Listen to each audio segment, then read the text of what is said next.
তারা আমাদের মনে হয় একটা বাড়ি দিচ্ছে, দাগ লাগিয়ে রয়েছে, মনে হয় একটা বাড়ি দিচ্ছে আর কি। শুরু থেকে কিন্তু আমার হাতে কিন্তু কি ছিল না, লাঠি ছিল না। আমরা যদি এভাবে লাঠি সোটা নিয়ে বয়স্ক মানুষের সাথে এমন বিহেভ করি, সেটা অবশ্যই মানুষের কাছে ব্যাড মেসেজ দেয়। এটা ঠিক যে ছড়ানো দরকার, কিন্তু যেই ওয়েতে সে করছে সেটা আমার কাছে ঠিক লাগেনি। তারা আমাদের মনে হয় একটা বাড়ি দিচ্ছে, কেউ যাও এখানে আর ঢুকবে না জীবনে। শরীরে দিছে? হ্যাঁ। আপনার লাগছে? হ্যাঁ, আমার দাগ লাগিয়ে রয়েছে, মনে হয় একটা বাড়ি দিচ্ছে আর কি। তাকে কোনোভাবে শারীরিকভাবে আঘাত করা হচ্ছে? আঘাত করা হয়নি। আমরা যখন এইভাবে উচ্ছেদ অভিযান করছি তখন কিন্তু এগুলো আমাদের মাথায় আছে যে কার সাথে আমরা অ্যাগ্রেসিভলি কথা বলবো, কার সাথে আমরা বুঝে কথা বলবো, সেগুলো আমরা বলছি।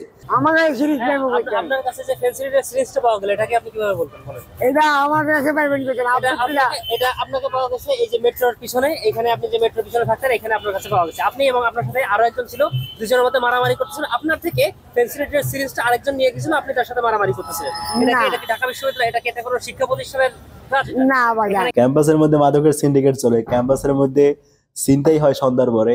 আমার বিশ্ববিদ্যালয়ে খুবই কমন ঘটনা যে বহিরাগত সিনেমার মানুষদের দ্বারা আমার শিক্ষার্থীরা, বিশেষ করে মেয়ে শিক্ষার্থীরা হ্যারাসমেন্টের শিকার হয়। গতকালকে 2টা কেস আসছে, আমার বিশ্ববিদ্যালয়ের শিক্ষার্থীরা বহিরাগত দ্বারা হ্যারাসমেন্টের শিকার হয়েছে। তো আমার শিক্ষার্থীরা যেখানে অনিরাপদ, সেখানে যাদের দ্বারা নিরাপত্তার সমস্যা হচ্ছে তাদেরকে আমি ক্যাম্পাস থেকে বের করলে যদি গরিবের পেটে লাথি মারা হয়, সে লাথি আমি 1000 বার মারবো। যদি মাদক সেবীদের ক্যাম্পাস থেকে উচ্ছেদ করলে গরিবের পেটে লাথি মারা হয়, সে লাথি 100,000 বার মারবে। আমরা কাদেরকে উচ্ছেদ করছি? যাদের কাছে নিয়মিত গাঁজা পাওয়া যাচ্ছে। এই মুরব্বী তার পোটলার ভিতরে অলওয়েজ গাঁজা থাকে, ভিডিও দেখা গেছে তার কাছে ড্রাগস নেয় সিনিস থাকে।